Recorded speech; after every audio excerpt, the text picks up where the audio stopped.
Diascofoot, le miroir du football de la diaspora congolaise.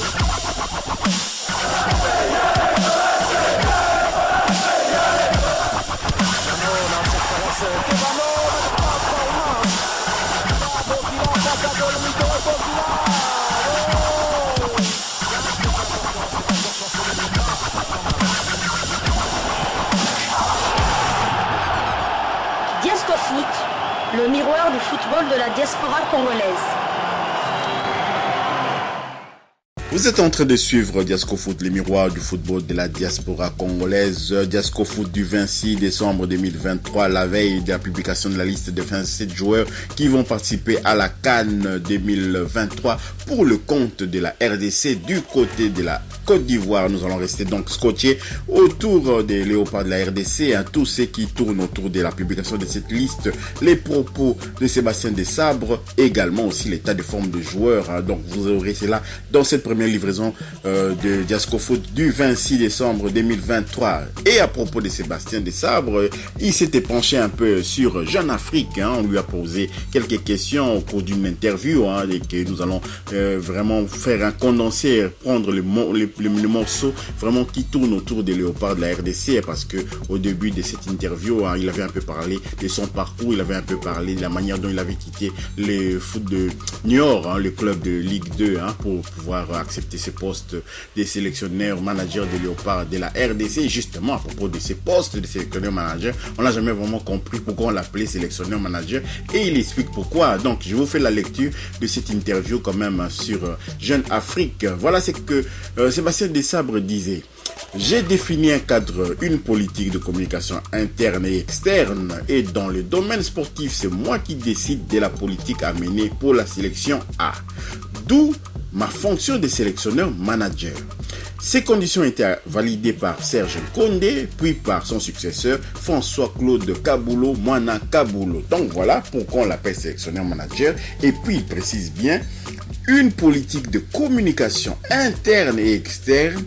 Donc c'est lui qui définit cette politique-là. Donc on ne doit plus spéculer qui a fait la liste, qui n'a pas fait la liste. Eh bien, lui-même, Sébastien Desabre, dit que toute la politique de communication, c'est lui qui décide. Donc, il est derrière tout cela. Donc, parfois, on l'accusait, le Connor, à tort. Je ne sais pas si, malgré cela, le Connor peut-être a interféré dans ses prérogatives, a voulu peut-être marcher sur ses plates-bandes. Et Sébastien Desabre, dans sa grande sagesse, a évité de pouvoir éclabousser par exemple, le ministre des Sports ou bien les représentants de la FECOFA devant leur jeter en pâture à la population, parce que la population était un peu indignée dans la publication de certains noms dans les listes publiées dernièrement par les sélectionneurs managers, par la FECOFA, les sélectionneurs managers, notamment les joueurs, certains joueurs, 3 joueurs écartés, 2 joueurs récupérés comme Moukoko Amale et tout. Nous poursuivons donc dans cette interview de Jeune Afrique. Alors on lui avait posé la question suivante: les joueurs sont-ils satisfaits de cette nouvelle organisation? Voilà. La nouvelle organisation autour des léopards avec Sébastien Desabre. Voici sa réponse. Pour eux, le maillot congolais signifie beaucoup, qu'il soit né en RDC ou en Europe. Quand je contacte un joueur pouvant potentiellement jouer pour les léopards de la RDC, il sait très bien dans quel cadre évolue la sélection, parce qu'entre eux, ils communiquent. J'ai dans mon équipe des cadres comme Chancel Mbemba de l'Olympique de Marseille, Cédric Bakambo de Galatasaray Istanbul, qui sont là très investis, pour qui venir en sélection est un privilège. Je pouvais comprendre d'éventuelles réticences à rejoindre les léopards il y a quelques mois, mais plus maintenant. D'ailleurs, il y a des joueurs qui étaient hésitants il y a 1 an et qui nous contactent pour venir en sélection. Mais qui sont ces joueurs-là? Nous aimerions savoir peut-être le nom de ces joueurs-là qui il y a 1 an étaient hésitants et aujourd'hui ils sont en train de courir derrière la sélection des léopards de la RDC. Donc voilà. Je poursuis, la fédération, une autre question. La fédération est placée sous la direction d'un comité de normalisation. Cela entrave-t-il votre travail? Voilà la question. Réponse. Disons qu'un comité de normalisation n'est là que pour une période transitoire afin de préparer l'élection du futur comité exécutif. Je travaille avec ces comités de normalisation, mais il est évident préférable que les footballs d'un pays soient gérés par une fédération élue et autonome afin de mettre en place une politique sportive. J'attends donc que soit fixée la date de ces élections, mais nous arrivons tout de même à bien travailler car il y a un soutien important du gouvernement et surtout du chef de l'État, Félix Antoine Tshisekedi, qui adore d'ailleurs le football. Donc voilà, Fachi adore le football et Sébastien Desabre est conscient de cela. Le comité de normalisation est là juste provisoirement.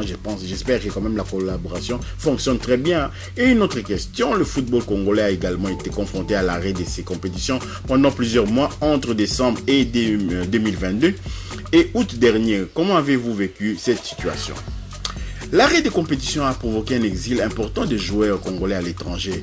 Comme ils ne jouaient pas chez eux, il fallait bien qu'ils aillent ailleurs et cela a porté préjudice à la qualité et au niveau du championnat national. J'assiste à des matchs, mais il est évident que je n'ai guère d'autre choix que de sélectionner des joueurs venus à l'étranger, notamment en Europe. D'où l'importance de notre chaîne Diasco Foot, les miroirs du football de la diaspora, parce qu'actuellement c'est la diaspora qui tient, c'est le pas de la RDC, parce que le football local est quasi à l'arrêt. Le football local ne produit plus vraiment des joueurs du niveau international. Il faut les reconnaître. Nous avons nos meilleurs locaux qui se retrouvent aujourd'hui, surtout en Tanzanie. Par exemple, Maxime Pianzengeli, qui était un joueur comme ça, pas spécialement extraordinaire, qui jouait du côté de Magné-Maignan et qui est aussi d'ailleurs barré en équipe nationale par d'autres joueurs, comme Glody Lillepo Maccabi, qui évoluait jadis dans Vita Club. Il y a beaucoup de joueurs comme ça qui barraient un peu les chemins à Maxime Pianzengeli. Et Maxime Pianzengeli est en train de casser la baraque du côté de Young Africans. Nous avons aussi Jean Otos Baleke qui est en train de faire des merveilles du côté de Simba SC aussi de la Tanzanie. Ce sont des joueurs comme ça qui ont quitté notre championnat pour essayer de monnayer leur talent ailleurs parce que notre championnat était mal organisé, désordonné. Les joueurs n'étaient pas régulièrement payés. Il y a beaucoup de problèmes. Il y avait beaucoup de problèmes et surtout l'arbitrage. C'est pas normal que la RDC puisse avoir juste un seul arbitre international qui va nous représenter à la CAN et puis qui dernièrement nous avait représenté à la Coupe du Monde des clubs. Donc voilà. Et Sébastien Desabre de poursuivre, il faut que la RDC dispose d'un bon championnat bien organisé qui se déroule de manière régulière. On connaît les difficultés pour un pays de cette taille en termes de déplacement. Par exemple, le football d'un pays, ce n'est pas seulement la sélection A, ce sont aussi les championnats nationaux, les compétitions des jeunes. Donc voilà. Sébastien Desabre est bien conscient qu'il n'y a pas de compétition des jeunes, donc nous n'avons pas une relève vraiment bien formée qui pourrait être assurée. Une autre question, et peut-être ni la dernière question, être le sélectionneur d'une équipe nationale où le football est une affaire d'État dans un pays de près de 100 millions d'habitants, cela doit changer de Niort, les clubs de Ligue 2. Voici sa réponse. J'ai entraîné des clubs comme l'Espérance de Tunis, comme le Wydad de Casablanca, où la pression est très forte, mais il est exact que la RDC, c'est quelque chose. Nous sommes qualifiés pour la CAN et des supporters rêvent du titre. Si on atteint le quart de finale, on aura réussi notre tournoi et une fois en quart de finale, tout peut arriver, tout peut arriver très vite. Souvenez-vous de la CAN 2015 où la RDC en quart de finale avait écarté le Congo-Brazzaville. Ensuite, on est tombé en demi-finale contre la Côte d'Ivoire. Il poursuit, les Congolais sont passionnés par le foot et que ce soit les joueurs ou les staffs, on ressent cet amour des Congolais pour leur léopard. Quand je suis à Kinshasa, depuis la qualification, je reçois beaucoup de marques de sympathie. Je savais en venant en RDC que j'allais vivre une expérience particulière très forte et elle l'est déjà. Donc voilà les propos de Sébastien Desabre dans Jeune Afrique.